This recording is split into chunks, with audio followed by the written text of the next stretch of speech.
One of the guys that is a key for them is Tyrann Mathieu, safety who they'll play up in the box. He's good against the run. He can play in coverage a little bit. They kind of move him all over the place. He's very, very good. He realizes the challenge that the Chiefs face with the Browns running backs, and he thinks the Chiefs are ready for the challenge. Yeah, I think, really it's just a commitment, to each other. Obviously, it's a big challenge, and I think anytime, really over the last couple years, last 2 years, I think every time our defense has been challenged or had to step up to a challenge, I always feel like my guys, are ready and prepared. A lot of that has to do with the coaches. A lot of that has to do with individuals, taking it upon themselves to kind of stay committed and stay disciplined. But, I like my guys. We always rise, to the challenge. It's like a double-headed monster. When one checks out the game, another one comes in. Both of those guys are elite.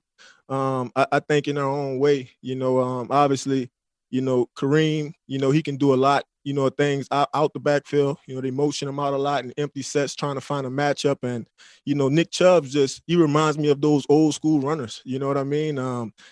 Big, stocky, low to the ground, tough to tackle. So, and then both of those guys are good in the pass game, and they use them in the same way. So it can kind of get tricky, when you're watching film. But I'll describe him as a two-headed monster.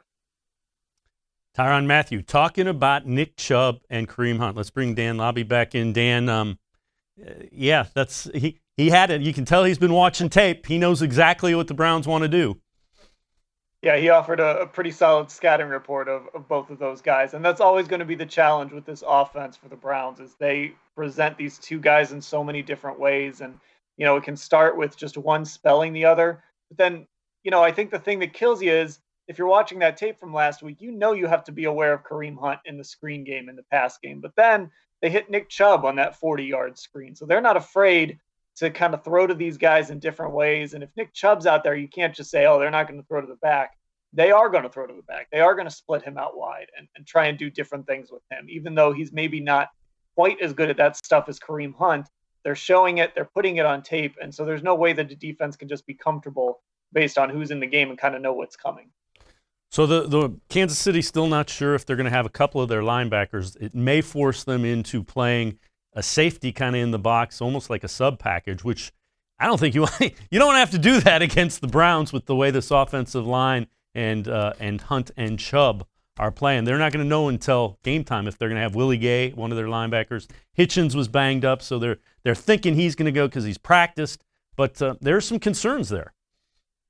And we've seen what Chubb can do when he gets into that second level and sees a safety. He's not afraid to put a stiff arm on somebody. He's not afraid to juke somebody. He's really slippery once he gets past that line. And Kareem, those runs in Pittsburgh, I've joked that whenever Kareem Hunt touches, it's like there's 10 guys hanging off of him. But he's just such a physical runner that, one guy will grab on and he'll just keep going and keep pushing. And we saw it in Pittsburgh on one of those touchdown runs. He won't stop. You've really got to gang tackle him and bring him down. And it just presents so many challenges with how physical both of these guys are, but also, especially in Chubb's case, how elusive he can be once he gets through the line.